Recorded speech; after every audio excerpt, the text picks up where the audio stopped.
Sawasdee krab. Thank you for joining us for the morning edition of NBT World Brief right here on NBT and NBT World. You're with me, Nat Nakavisut.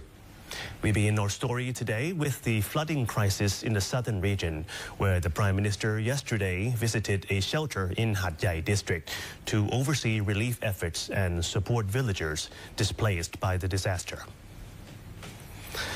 Prime Minister Anutin Chanvirakul, accompanied by key ministers, inspected the temporary shelter at Prince Songkhla University to assess the living conditions of evacuees. The facility has since the beginning of the crisis supported over 10,000 villagers from Hat Yai and surrounding areas, with nearly 9,000 people still unable to return home. During the visit, the Prime Minister personally responded to a plea from a resident wishing to return to their local community. He immediately coordinated a high-lift truck to ensure the resident was transported home safely. The shelter is currently operating around the clock with staff, students and volunteers providing food, security and medical care for vulnerable groups. The government's Emergency Flood Response Operations Center yesterday reported the official death toll from the flooding crisis in the southern region at 145 cases, with 110 fatalities reported from Songkhla province alone. Authorities say relief work will continue alongside efforts to restore access and support affected communities.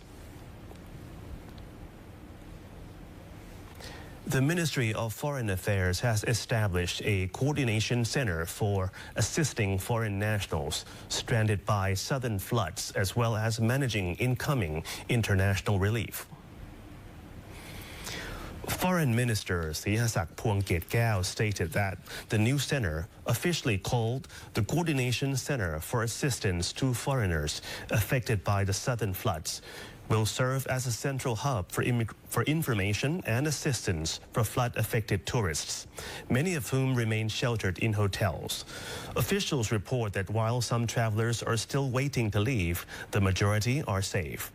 The center also coordinates aid from the international community, as Thailand has received offers of medical assistance and disaster supplies from several countries, including the United States, China, Japan, as well as the ASEAN and other humanitarian organizations. The foreign minister said that Thailand is ready to accept the assistance where needed. Affected foreign nationals can call the number 02-643-5264 or send an email to flood2025@mfa.go.th to request assistance.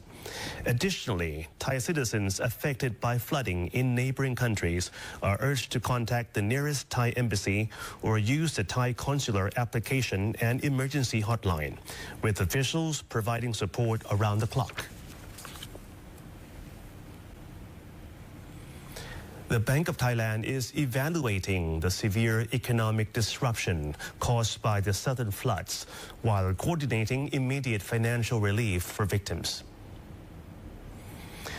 Bank of Thailand Senior Director of Macroeconomic Department, Prani Suttasi, revealed that the bank is conducting an impact assessment for key economic zones affected by the disaster, specifically Songkhla and Nakhon Si Thammarat. The central bank has acknowledged that the flooding has halted trade, manufacturing and agriculture, while the tourism sector is also facing a steep decline as daily arrivals from Malaysia have since dropped significantly from the daily average of 10,000 visitors. In response, the Bank of Thailand has ordered financial institutions to activate disaster relief protocols. Lenders are relaxing criteria for non-performing debt classification in order to offer immediate assistance to borrowers. Despite the crisis in the south, the overall national economy expanded in October, driven by exports and government stimulus. However, the central bank lists the floods and incoming U.S. tax policies as critical risk factors for the remainder of the year. And that wraps up our morning edition of NBT World Brief. Stay updated with the latest developments right here on NBT and NBT World. For more stories, simply scan the QR code on your screen to access full coverage across all media platforms. Until next time, สวัสดีครับ